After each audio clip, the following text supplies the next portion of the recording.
घर की औरत। कहते हैं ना, घर दीवारों से नहीं, उसके अंदर रहने वाले लोगों से बनता है। लेकिन क्या हो जब घर के लोग ऐसे हो? सारा दिन खाती रहती हो, सोती रहती हो, कोई काम नहीं है तुम्हारे पास। ऊपर से बहू के आ जाने के बाद तो तुम और निकम्मी हो गई हो। दिखावे के लिए हाथ में माला पकड़ ली है, बाकी कोई काम नहीं करती। अरे कैसी बात कर रहे हैं? अब तो बहू आ गई है, अब तो मेरी बेइज्जती करना बंद कर दीजिए।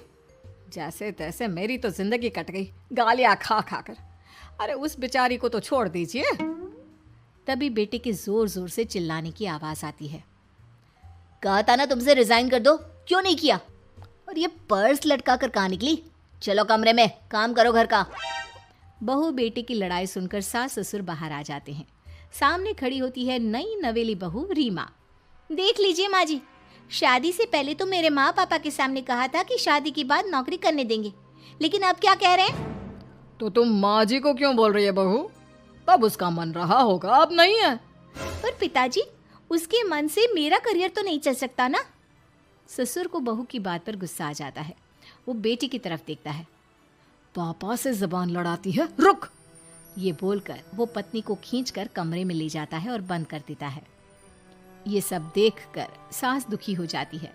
पति के जाने के बाद सास बेटी से कहती है, देख बेटा, अब जमाना कुछ और है। तेरे पिता ने घर में औरतों की कद्र नहीं की, लेकिन तू ऐसा ना बन। शहर की समझदार पढ़ी लिखी लड़की से शादी की है तूने, उसका ख्याल रखा कर, तमीज से पेश आया कर। जा, बहू को कमरे से बाहर ले आ। लेकिन बेटा नहीं मानता और बहू कमरे में सारा दिन बंद रहती है। शाम को बेटा बाहर जाता है कि सास चाय और बिस्कुट लेकर बहू के कमरे में जाती है। बहू बेटा ये ले, चाय पी ले। रो रो कर कैसी शक्ल बना ली है बेटा। माँ जी, ये कैसे लोग हैं? आप कैसे मैनेज कर रही हैं? ऐसे थोड़ी ना होता है माँ जी। घर की औरतों को तो पिताजी और ये इंसान समझते ही नहीं। क्या करूं बेटा, मैंने तो जैसे तैसे सह लिया, लेकिन तू ना सहना। दोनों बात कर ही रहे थे कि ससुर आ जाते हैं। अच्छा, तो अब बहू को भड़का रही हो? बहुत दिन हो गए मार खाए, अब क्या बहू के सामने खाओगे? जाओ यहाँ से, और जरूरत नहीं है ज्यादा इस लड़की को सर पर चढ़ाने की, समझी? बहू को ससुर की बात पर गुस्सा आ जाता है, लेकिन वो कुछ नहीं कहती। आए दिन बहू देखती है कि कैसे उसकी सास और उसके साथ उसका ससुर और पति गंदा व्यवहार करते हैं। फिर एक दिन, ये क्या बनाया है? खाना बनाना नहीं आता क्या? ये बोलकर वो खाने की भरी सारी थाली फेंक देता है। अरे बेटा कोई बात नहीं, शांत हो जा, मैं अभी बाहर से कुछ मंगवा देता हूँ। हाँ पापा, ऑर्डर करिए। ऐसे खाने से तो पेट भरने से रहा। वैसे खाना तुमको बनाना आता नहीं और बाहर जाकर नौकरी करना चाहती हो। अरे तुम जैसे को तो पूछते भी नहीं है बाहर। बहू को पति की बात पर गुस्सा आता है, तभी सास बोल पड़ती है। तेरे से ज्यादा पढ़ी लिखी है, वो तो तूने इसे कहा था कि तू नौकरी करने देगा तो तुझसे शादी कर ली, वरना ना ही करवाते इसके माँ बाप तुझसे शादी इसकी। और कमाती भी ये तेरे जितना ही है बेटा। बहू हैरान रह जाती है कि जो सास खुद के लिए एक बार भी खड़ी नहीं हुई, वो उसके लिए बेटे को भी भला बुरा सुना रही है। उसकी नज़र में सास की इज्जत और बढ़ जाती है। वो सास को देखकर ये सब सोच ही रही थी कि उसके कान में एक जोर से चांटे की आवाज आती है। किसको किसको मार पड़ी? वो देख ही रही होती है कि उसकी नज़र जमीन पर बैठी सास पर पड़ती है। अभी तो धीरे से मारा, फिर जुबान खोली ना तो ऐसा मारूंगा कि कान के पर्दे फट जाएंगे। सास रो रही थी। बेटा और पति वहां से चले जाते हैं। पिताजी अच्छा किया माँ को जोर का चांटा लगाकर, आगे से जबान खोलने से पहले 4 बार सोचेंगी। बड़ी आई। दोनों हंसते हुए वहां से निकल जाते हैं। बहू सास को उठाती है और पानी देती है। मैंने ये दिन रोज देखे हैं बहू, लेकिन तू नहीं सहना। तू अपना जीवन अपने अनुसार जीना। शादी के वक्त मैंने तेरी माँ से बात करने की कोशिश की थी, उन्हें बताया था, लेकिन वो नहीं मानी। बहू सास को पकड़कर रोने लगती है। वो इसलिए नहीं मानी क्योंकि वो मेरी सगी माँ नहीं है। माँ जी, जिस तरह से आप मेरे लिए खड़ी हुई है ना, मेरी माँ भी नहीं हुई। बेटा मैं तेरा भला चाहती हूँ। तू नौकरी इस घर में रहकर तो नहीं कर पाएगी, एक काम कर, इस घर से चली जा, पैसे कमा और खुश रह।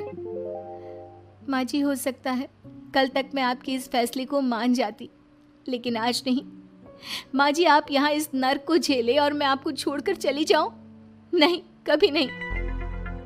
अगले रोज, सुनिए, वो क्या है ना, मुझे कुछ कपड़े और गहनों की ज़रूरत है, तो ज़रा पैसे दीजिए ना। अब आप घर के मर्द हो तो पैसे तो आपसे ही मांगूंगे ना। बुरा तो नहीं लग रहा ना आपको? नहीं नहीं, बुरा क्यों लगेगा, ये लो कार्ड, कर लेना शॉपिंग। अगले रोज, बिजली का बिल आया है 10,000 का, भर दीजिएगा। इतना बिल कैसे आ गया? बेटा वो क्या है ना, सारा दिन बहू घर में रहती है तो कमरे में एसी और टीवी चलता रहता है।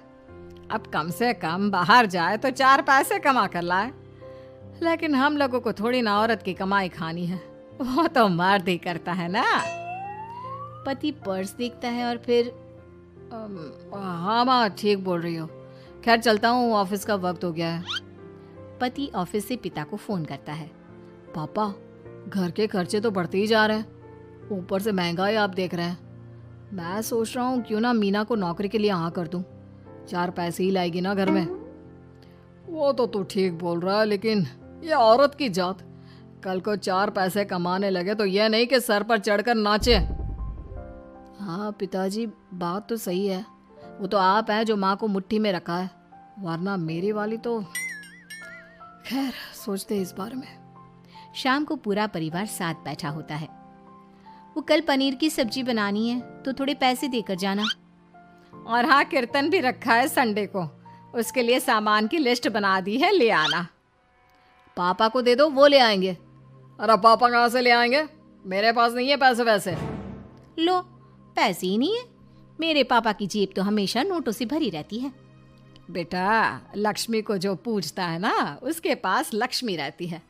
जो घर की औरतों को मारे पीटे, वो भला कैसे लक्ष्मी का लाभ ले सकता है? वाह वाह, क्या बात है, तो जबान खुल रही है तुम्हारी। लगता है भूल गई पुरानी मार और डांट, क्या? हाँ माँ जी, शांत हो जाइए, मैं नहीं देख सकती आपको मार खाता, और फिर हो सकता है कि मैं आपको बचाने आऊँ तो ये भी मुझे मारे। ठीक है बहू, मैं कुछ नहीं कहती, तू ये लिस्ट बस दे दे, मैं चलिए आराम करने। फिर अगले रोज, सुनिए जी, वो मायके जाना है, वो क्या है ना, शादी के बाद से गई नहीं, तो ट्रेन की टिकट बुक करवा देना। तो मैं भी तो साथ जाऊंगा ना तुम्हारे। तो ठीक है, फिर फ्लाइट की ही टिकट करवा दीजिए। वो क्या है ना, अच्छा थोड़ी ना लगता है, आप पहली बार मेरे साथ जा रहे हो और हम ट्रेन से चले, ठीक है ना? पति ऑफिस जाता है, जहाँ उसका दोस्त कहता है, अरे क्या हो गया यार, परेशान सा दिख रहा है, तेरी तो नई नई शादी हुई है, भाभी परेशान कर रही है क्या? अरे नहीं यार, तू तो जानता है थोड़ी सी कमाई में घर चलाना मुश्किल हो रहा है, तू कैसे मैनेज करता है यार? कैसे क्या यार, तू जानता है ना मेरी बीवी रिया को, वो टीचर है, फिर घर में ट्यूशन करती है, साथ में बच्चे भी पढ़ लेते हैं। यार, घर नाम की गाड़ी दोनों पहियों के साथ चलने से ही चलती है, वो भी कमाती है और मैं भी, और चल रहा है घर बस। पति को दोस्त की बात समझ में आती है, लेकिन पिता का ज्ञान कैसे भूल सकता था? भाई, कल को सर पर चढ़कर नाचने लगी तो। शाम को घर आता है, जहाँ उसकी बुआ और उसका बेटा बैठे होते हैं। अरे आ गया लल्ला, कैसा थका थका सा लग रहा है, सब ठीक है ना? नमस्ते बुआ, कैसे आना हुआ? कैसा है रमेश? भाई को तो भाई की याद ही नहीं आती। अरे नहीं नहीं भैया, याद नहीं आती तो यहाँ कैसे आता, ये लीजिए मेरी शादी का कार्ड, जरूर आना। पति कार्ड खोलता है। डॉक्टर रश्मि, अरे वाह, तेरी होने वाली बीवी डॉक्टर है। और क्या भैया, आपकी बीवी इंजीनियर तो मेरी डॉक्टर। तभी वहाँ सास आ जाती है। अरे जब घर में ही बिठाना है बेचारी को, तो काहे का इंजीनियर है, तो काम वाली ही, घर का काम करती है और आराम। इतनी पढ़ी लिखी लड़की को घर पर क्यों बिठा रखा है? अरे बहू कहीं झोला छाप डिग्री तो नहीं लेकर आई है? पत्नी की बुराई सुनकर पति को गुस्सा आता है। नहीं बुआ, यूनिवर्सिटी टॉपर है मेरी मीना, और हाँ, बड़ी कंपनी में काम भी करती है। बस शादी के बाद कुछ महीनों की छुट्टी ली थी, अगले हफ्ते से ऑफिस शुरू हो जाएगा। क्यों मीना? तभी ससुर आ जाते हैं। हाँ, लेकिन फिर घर का काम कैसे होगा? और पैसे कमाने लगेगी तो सर पर। पिता की बात पूरी नहीं हुई कि बेटा, सर पर चढ़ने का हक है उसका पापा। पत्नी है वो मेरी, यानी मेरे घर की रानी। और रानियां तो सर का ताज होती है। क्यों मीना? मीना पति की बात सुनकर शर्मा जाती है। वाह बेटा, तू सही समय में समझ गया कि औरतों की इज्जत करने वाले घर में शांति और लक्ष्मी का वास होता है।